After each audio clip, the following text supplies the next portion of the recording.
Speed নিও না বেশি জোরে, হ্যাঁ ওটা নিয়ে ঘুরাও, আরেকটু ঘুরাও, হ্যাঁ হ্যাঁ হ্যাঁ সোজা করো, এদিক থেকে ডানে যাবো আবার, রাইট ডানে ডানে ডানে, হ্যাঁ আবার দিয়ে ঘুরাও আরো, হ্যাঁ কিন্তু সোজা রাখবা, সোজা ইট আছে একটা, ইটের মাঝখানে ভালো, হ্যাঁ এখান থেকে বাম দিয়ে ঘুরাবো, হ্যাঁ আস্তে আস্তে একবারে না, হ্যাঁ ঘুরাও, আর ঘুরাও আর ঘুরাও, একবারে না, হ্যাঁ এখন বাম ঘুরাও, হ্যাঁ আর ঘুরাও, সোজা রাখা, এখান দিয়ে ঘুরাও, হ্যাঁ মনে করো তোমার তো থামা না কেন সমস্যা মনে দিচ্ছে, তাই না? ফুল ক্লাস করে ব্রেক করো, ক্লাস ফুল ব্রেক, হ্যাঁ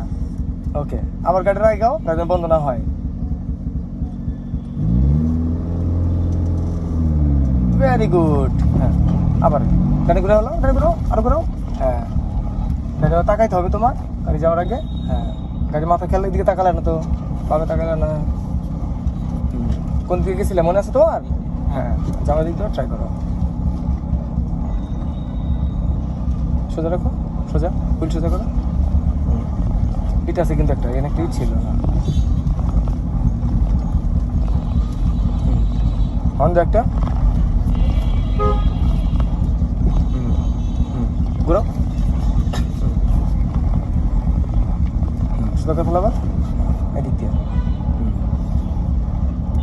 একটু বাইরে নিয়ে নাও, আবার টান দিয়ে ঘুরাও, হ্যাঁ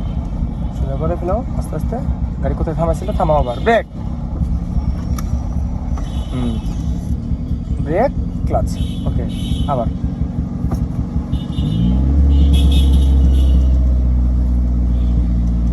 হ্যাঁ গাড়ি যে পর্যন্ত রানিং না হবে তার ক্লাচ সম্পূর্ণ ছাড়বে না, অ্যাক্সিলারেটর ছাড়বে না, বাহ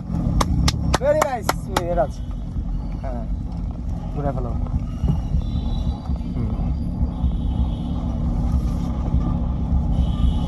আমার আসলে সমস্যা হয় এই যে আমার পাও হ্যাঁ আগে এলো এক্সেলেটার দাপ করে ছাড়া, আগে ছেড়ে দাও, এক্সিলারেটর ছাড়া যাবে না, এক্সিলারেটর ছাড়া কেন? এক্সিলারেটর তো তোমার ইঞ্জিনের শক্তিটা